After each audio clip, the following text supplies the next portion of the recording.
What's up, Roxstars? It's Rox, and I'm coming to you today with the review for Love and Hip Hop New York, Season 9, Episode 7. So a few things before I get started. First, I got my eyebrows tinted yesterday. That's why they look strange, because she brought them all the way over. I was like, I got an M across my face. She was like, Roxanne, you know your hair grows all the way across. I said, I know that. That doesn't mean that I want you to tint all the hair that goes all the way across. So it's just going to take a few days for that to wear off. Because I'm looking at my face like, I don't even look the same as my normal self. So, yeah, I'm not real happy with the extra eyebrow in the middle. So y'all just be patient with that. And then also, I just wanted to announce that I started a new channel. It's a planner channel. If you are familiar with the planner community on YouTube, it is all about people who are trying to organize their lives and with a little creativity on the side. So I am going to link the name of my channel. It's called It Rox. Y'all see that? Y'all understand the play on words there? Rock, Planet Rock. Hey, don't stop. Y'all know that was back in my heyday. So my brother actually helped me with that name. I thought it was cute, so that's what we came up with. But anyway, I'm going to link it down below, and I would love it all if you guys would follow me over there as well, so I can help y'all get y'all lives together too. Okay, so that's it about that. I am going to eventually do a video on that channel about my planner journey, and how I came to where I am today with my planner. So yeah, I really would love if you guys would support and go follow me over there, if you are interested. And maybe if you weren't interested, but maybe you do need a little organization to your livelihood. But yeah, that's it, you guys. As far as the show, the review, let's get to it, shall we? All right, you guys, so the show opens and we see Joe Budden talking on his talk show that he has with Revolt TV, State of the Culture. You guys know he does that with Remy Ma and somebody else. I've watched it a couple of times, and actually it's a pretty good show. And State of the Culture is just what the name of the show is. They're talking about this particular episode. Actually is the first episode that they ever recorded, and they're talking about the disastrous album, the bullshit album that Kamikaze was, as far as Joe is concerned. Eminem's last album that he put out. He says that Remy works well with him because she's even more opinionated than he is. So they feel like they're a good team. They actually do work well on the show together. Now, after the show is over, they're excited about what's about to happen. They both have millions of followers. If you figure about 10% of those people will follow them, they still will do well. They're just kind of celebrating the fact that they got through their first episode. But while he's talking to Remy, he's telling her about Sin, because Sin basically has been tripping since she was about 4 months pregnant, and Joe feels like she's not the same woman that he fell in love with. So he thinks it might be postpartum depression, but he's asking Remy to talk to her. I'm thinking, like, Remy is pregnant. She ain't had no postpartum, because trust me, you don't feel the same after you have a baby. I mean, if you are really dealing with postpartum depression, that shit hits you like a ton of rocks after you have the baby. It's all hopes and dreams and well wishes and fairy tales and sparkles and stars and unicorns and everything when you're pregnant. So I mean, I'm not trying to be a damper on when you have the baby, but yeah, reality comes and hits that ass real fast. So, but Remy says that she'll talk to her because she can in some ways relate. Joe says he's working his ass off hard for them, for their family, and she just doesn't seem to appreciate it. And Remy was like, well, what does she need? Is she bored? Yeah, that's why the hell we on this damn show, so she can have something to do, so she can get out of Joe's hair. We are now realizing that. So you know what? A big up to Joe for going on the show, specifically for Sin. Sin needed something to do with her time. So Remy sits down with Sin. She tells Sin how Joe asked her to speak to her, and Sin kind of feel a little bit, kind of a funny way about the fact that Joe asked his friend to talk to Sin. I mean, I think she's cool with Remy, but they not friends like that, so she was just like, oh, considering he ain't even really talking to me about the shit that I've told him, he done went and told Remy that, okay, fine, I'll sit here and talk to Remy, because at the end of the day, Sin just wants to fix the problem with her and Joe. So she starts telling Remy all of their issues and how he works, to death, and how Joey can just be Joey, and it, gets on her nerves and all of that, And Remy was like, yeah, I understand. I definitely know. I know sometimes me and Pap will get into this rut, and, he won't be listening to me, and it makes me feel undervalued, like he's not listening to what I need, what I say I need. So she starts to feel lesser than, and Sin says, yeah, exactly. She feels about the same way. She doesn't feel like Joe is the same loving Joe, the person that she fell in love with when they first got together. And Remy was just like, well, you probably aren't the same Sin either. Life evolves, things happen, people change, situations, circumstances, he's busier now. You're, at home and kind of just feeling the crunch of him not being there anymore. But yeah, I mean, a whole lot happens, and that's why. So you guys probably both aren't where you were. You had a baby, you dealing with everything that you're dealing with on your end. So maybe you guys just need to try to bring it back together. Well, that's what Sin has been saying to Joey all this time. So Rim was like, well, maybe you guys could just have a time when it's just you guys, nobody else, no interruptions, no phones, all of this. Y'all go out and enjoy yourself, get yourself a nanny. Oh no, honey. Sin can't trust a nanny. I'm like, you don't even have any family that you could trust your baby with? I know that we really do love our babies to death, and you have to be careful with these crazy ass people out there. But if you want to have some sort of sanity in your life, you are going to have to find somebody that you can trust to be with your baby for a few minutes. Otherwise, it's going to be you and the baby all the time. Okay, and sometimes moms do need a break. The guilt starts to come in. You feel like you're leaving your child, and even if you're just going out for a drink, but trust me, new moms out there, you need that time. And it doesn't mean that you're a bad mother. It doesn't mean that, and if you are leaving that baby with somebody that you can trust, I'm feeling like I feel bad that Sin feel like she can't trust nobody. Who are the people you fucking with? She's still trying to get through that whole I'm a new mom, my baby. So, I mean, I get it. So I guess they're going to try to figure it out. So then she goes on back home, and it happens to be a day that Joe's home, and they seem to be in a better place, after they had their big argument last week. Hey baby, give each other a kiss. Joe has made some time, I guess, to talk to Sin, and Sin says, okay, so I talked to Remy. All right, good. That's all Joey wanted. What she has decided is that they need us time. So she figures on Sundays, maybe they can just be the two of them, cut off their cell phones, don't talk to anybody else, spend our time together so we can reconnect.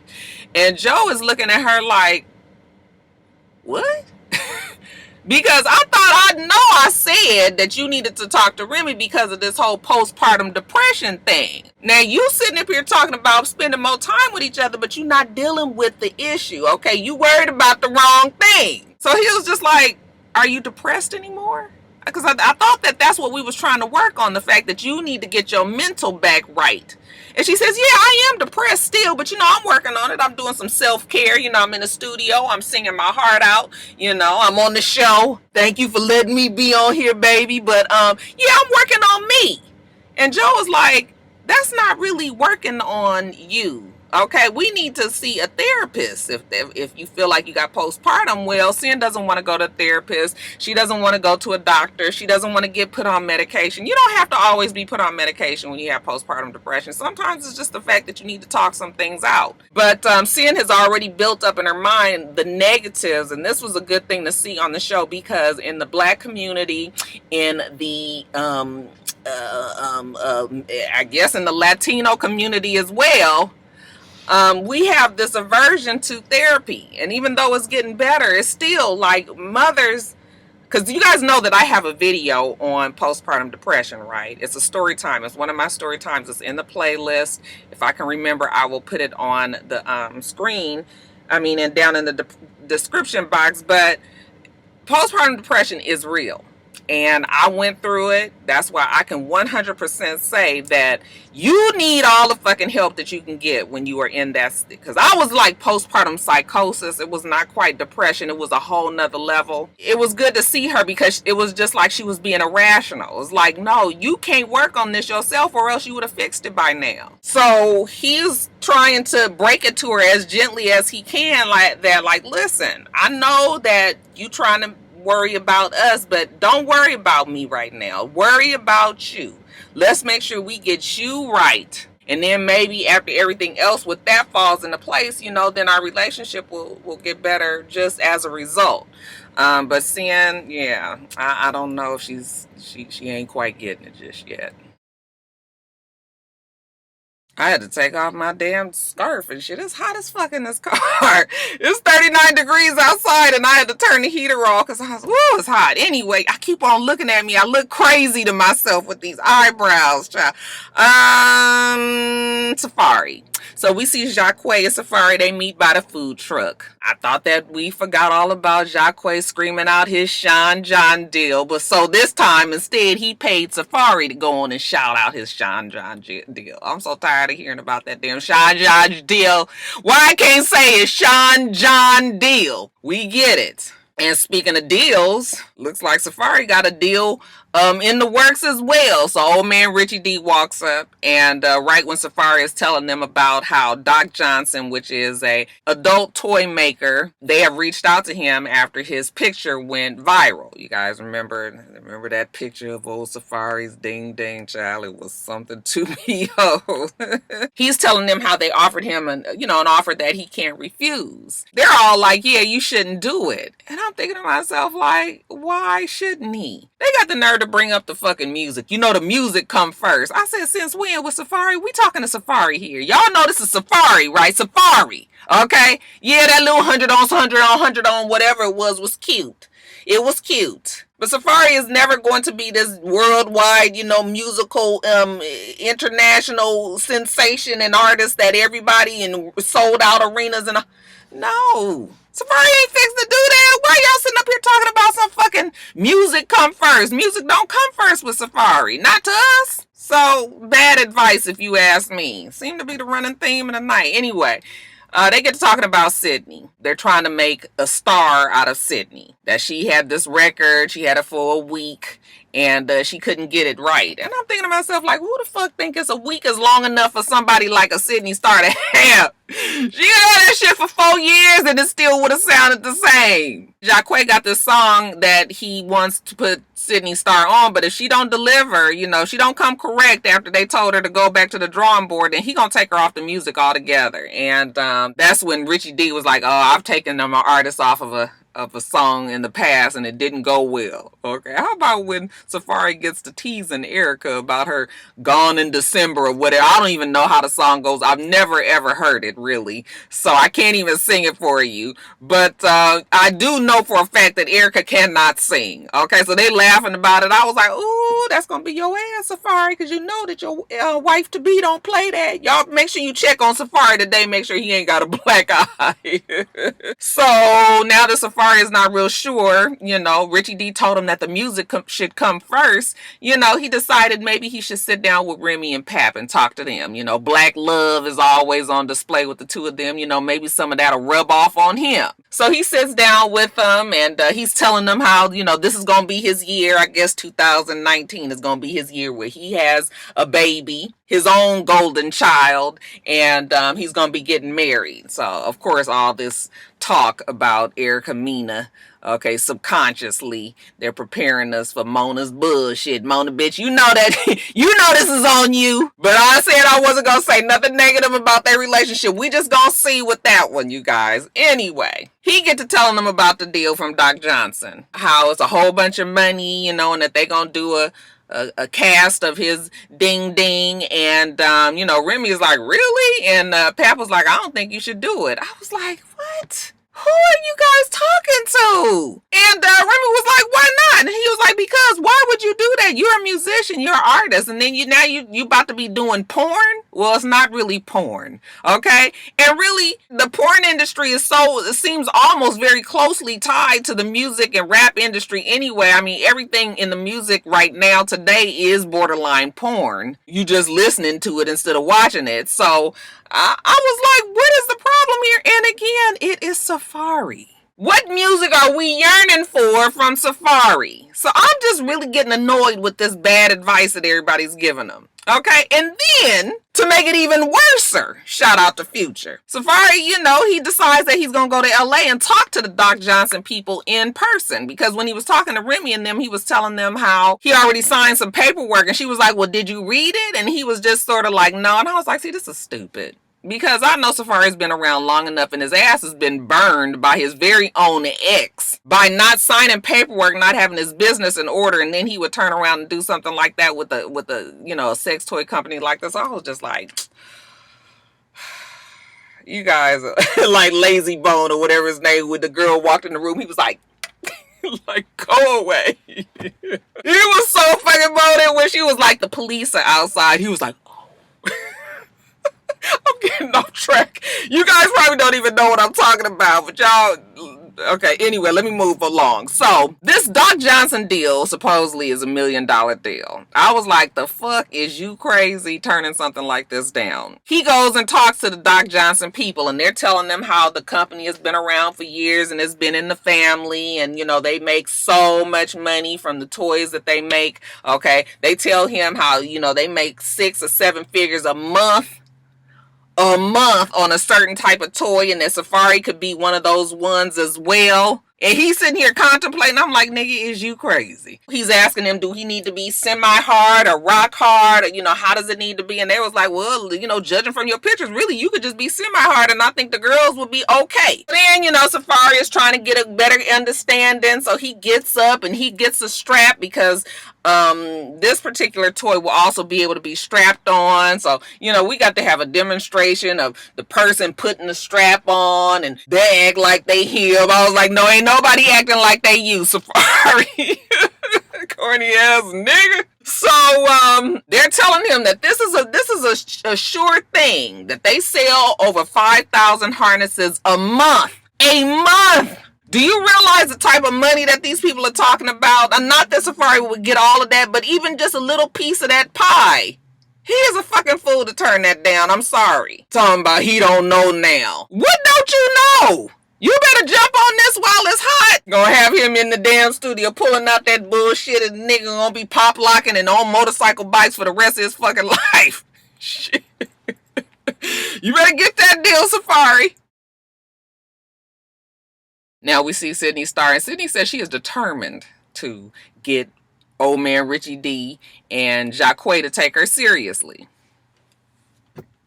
What is this same batch of hair right here that just don't want to stay straight? I look so crazy with these eyebrows. I don't even want to look in the damn camera. So she's in the studio, and she says she's working really hard, okay? Naya gave her some tips on, how she can be this dope rapper. So she's putting those tips to practice.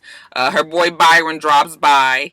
Byron has been one of her biggest supporters. So she's telling him about the studio session that she and Richie D and Jacquet had, and how she thought it was about to be fire, okay? And how they was just like, no, it's trash, it's garbage. And he was just like, oh, well, I mean, they are the professionals, right? I mean, they listened to what you said. And she was all getting huffed up and puffed up like, wait a minute, no, I worked really hard on that. And he was like, wait a minute, I didn't say it was garbage. I'm just saying that that's what they said. Like, I ain't even heard it. Like, let me hear it. I was like, you don't want to hear.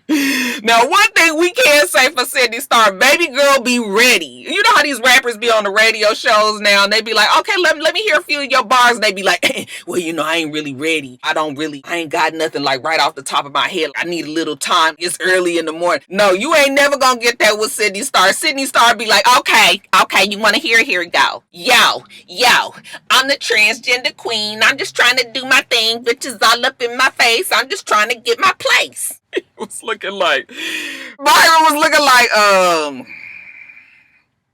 so when she finished, or when she stopped, I should say, he was just like, so we being truthful with each other, right? Okay, well, it is a smidge trash. Okay, and she's just like, ugh. You know, she's trying really hard and she's just getting frustrated because, you know, everybody keep telling her that she's not a rapper, she's not a rapper, she's not a rapper. Maybe you should listen, Miss Sydney Star. Gotta be something out there better you can do. All these people out here not tending to their real talents. That's all I know. But she's not gonna let nobody tell her she can't do it. She's determined to make it in the rap business. She just needs the help. That's all. She just needs help. I said, girl, ain't that much help in the world. So later on, we see Sydney meet up with Naya. Naya says, you know what? Sydney is a really good girl. You know, she really likes her. However, Sydney needs a whole fucking overhaul makeover. We need to get these clothes together. We need to get this wig together. We need to get this whole look. Okay, makeup, just everything, top to bottom. Start all the way over. So when Sydney comes in, I was like, well, Sydney don't look all that bad to me. I mean, you know, I didn't think she was all that fucked up. I mean, just pretty basic, but you know, I didn't think it was all that fucked up. Did you? She walks in and Naya was just like, okay, we gonna have to start all the way over because you know you be looking a mess. And Sydney Star was like, wait a minute, what? Like, what's wrong with what I got on? What's wrong? She's like, girl, your titties, look at how your titties and everything. I was just like, girl, the conversation was so crazy. And why Naya be so aggressive?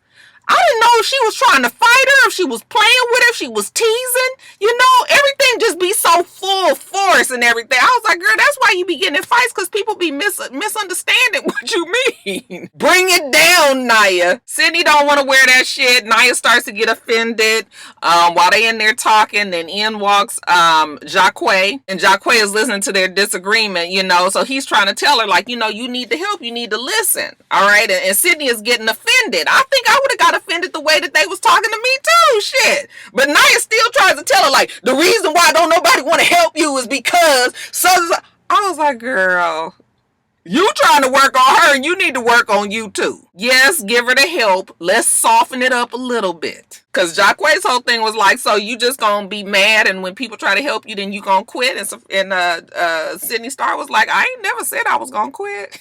No, she don't quit, y'all. The girl don't quit. It was just that as a transgender woman, when people get to talking about your look and everything, it's touch and go. Well, I will say that Sydney Star looks very much like a woman. I don't know how long she's been, you know, when she made the changeover, and I'm sure she's taken hormone. I mean, she doesn't have any, like, to me, I don't see no traces of a man, you know, of her former self at all. But I guess it still can be like very touchy. Like when people start talking about your look and everything, you just be real protective and really, you know, easily offended. But at least as far as her look, she don't have to worry about that. You know, her physical look as a woman. I guess this whole dress, you know, what she wears, her wig and all of that. I mean, it could take a little work, but again, I didn't think it was all that bad. But Naya tells her, go put this damn dress on and watch how you feel better. So when she come out, the dress really ain't no much better than what she had on to me. Okay, but Naya was like, see, don't you feel better? Like, don't you look pretty in it? And you know, Sydney was just like, yeah, I guess. And then lastly, Yandy, you guys. Mendices needs to hurry up and get out of jail because Yandy got a whole lot of time on her hands and she getting herself into trouble. Her family's going through a lot, but you know, Yandy is still out there trying to mentor young girls. She has a nonprofit organization, I guess, where she, you know, mentors young girls in New York. So there's one particular girl named Infinity that she's taken a special liking to, and Infinity was unhappy in her foster home. Well, Infinity was part of the mentorship program. She was unhappy in her foster home. She was running away and things like that. So Yandy just told her she could come stay with her. Yandy just want to love on the girl. And the girl seems to fit in really well. You know, Yandy's got these young kids and the girl likes to play with the kids and the kids really love her and Yandy really loves her. You know, she's just taking on a special liking to her. So, you know, as far as Yandy is concerned, she's just going to take this little young girl into her life and, you know, everything's going to be good. I'm listening to the storyline and you know what? Kudos to Yandy for really trying to help a young girl. You know, there's plenty of young girls out there that need this kind of guidance in their life. However, Yandy, what is wrong with you? You know that you'd be better off taking somebody's child that's not part of the system. Anytime you start trying to deal with the state, children that are wards of the state and all of that, like that should let you know right there how difficult it is to just feel like you could just take a child from the system and just be like, okay, I got her now. So I didn't understand why she didn't never put those two connections together. Okay, so later on we see her, the girl has been with Yandy for about a week. And again, the kids love her. Yandy loves her.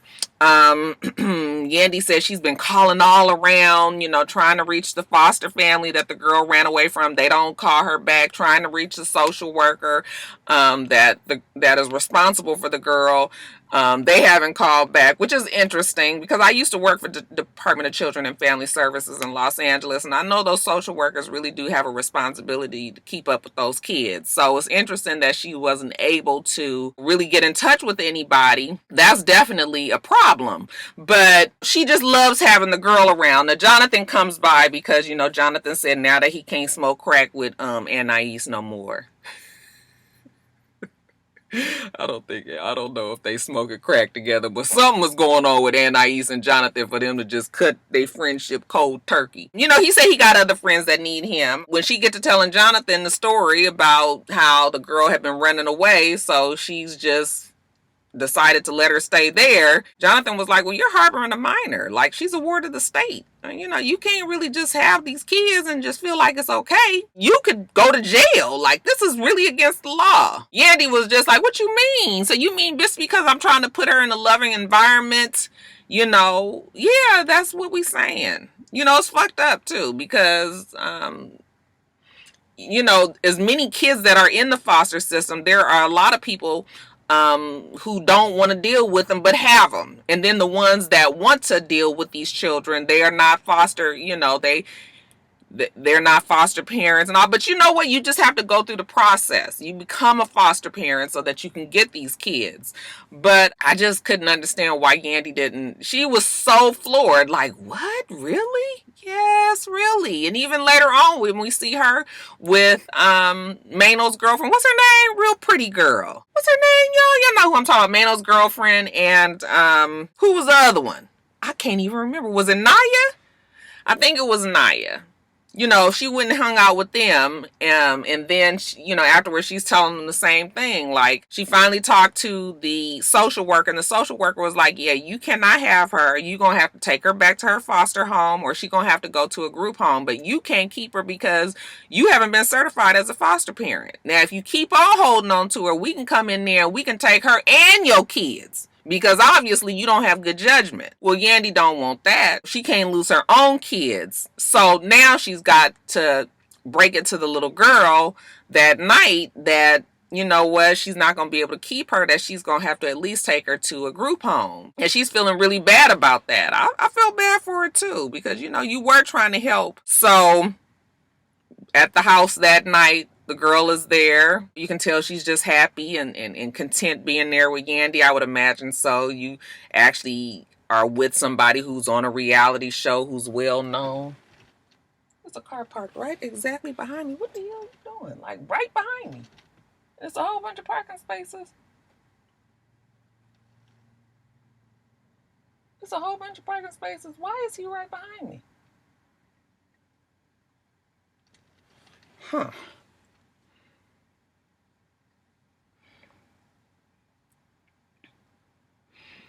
I'm sorry, y'all. I can't even concentrate. Oh, he pulled off.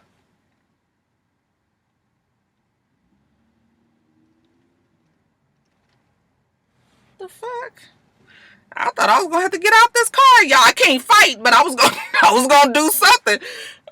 Anyway, so the girl is sitting on Yandy's bed, and Yandy explains to her how she really loves having her there. The kids love having her there, and she wants to make sure that she's able to have the girl there. However, she's gonna have to take her back to the group home because it's not legal for her to have her that way. She's got to go through the steps of having her legally.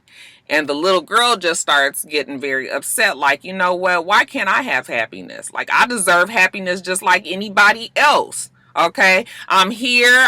with you. I'm with, the kids, and everything is good. And now you're telling me that I have to go back to the group home, like to a terrible situation, So of course the little girl doesn't understand, and she's upset and she's mad. And Yandy, listening to her, I'm sure she feels guilty when the little girl starts telling her all these things, because in your mind you're thinking like, I'm taking her back to a horrible situation. The reason why she just kept running away. And even when she was talking to Naya and Mano's girlfriend, even she was saying how horrible the foster system was when she became a foster child when she was 14, up until she turned 18. And she was emancipated out, but she was just saying how horrible it was. So I'm sure Yandy was thinking about all of these things, and just not really knowing what to say. She just let the girl just basically say like, this is fucking not fair. I just want to be with you guys. Like, I deserve it. I deserve it. And it did touch old Rocky, y'all. It did touch old Rocky's heart, because I was just like, kids don't ask to be here. And then they end up a part of the system, and then their lives get fucked up, and it really isn't fair. I felt really, really bad for her. And then, Yandy is crying with her, and she was just like, you know what, I'm not going to take you back to a bad situation. I just won't do that. She's going to do it the right way so she can get, she can end up getting a young girl. And I don't know if she has a girl now, but she did say that she was not going to let her be a part of the streets. So I hope that Yandy, was serious. I mean, she seemed serious and sincere about wanting to help the girl. I just hope it wasn't like a project at the time, and now she ain't dealing with the little girl. Do you guys know? Do you guys know if she does have the little girl now? Yandy tells her, don't worry about it right now. Okay, we'll figure it out. All right, you guys. That's it. I'm at McDonald's. I'm about to give me a Big Mac. I am starving. Okay, so I'm gonna get that before I get on back to work. Make sure that you rate, comment, and subscribe to the channel. It's Rox. The channel is for It's Rox. Remember, my planner channel as well is Planet Rox. Y'all go over there and subscribe over there as well. And everything else I do, where all the places you can follow me, will be in the box below. All right. So I hope that you have a wonderful, wonderful rest of your day, and I plan on doing the same. Till next time, Roxstars. Bye.